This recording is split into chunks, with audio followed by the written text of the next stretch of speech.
How to log in to your Lenovo account. Now in order to access your Lenovo ID in early 2026, you just simply need to open any of the browser that you use and in there search for Lenovo.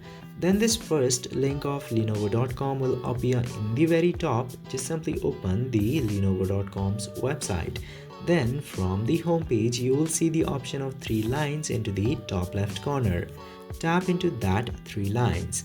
Then you will see the option of login/sign up.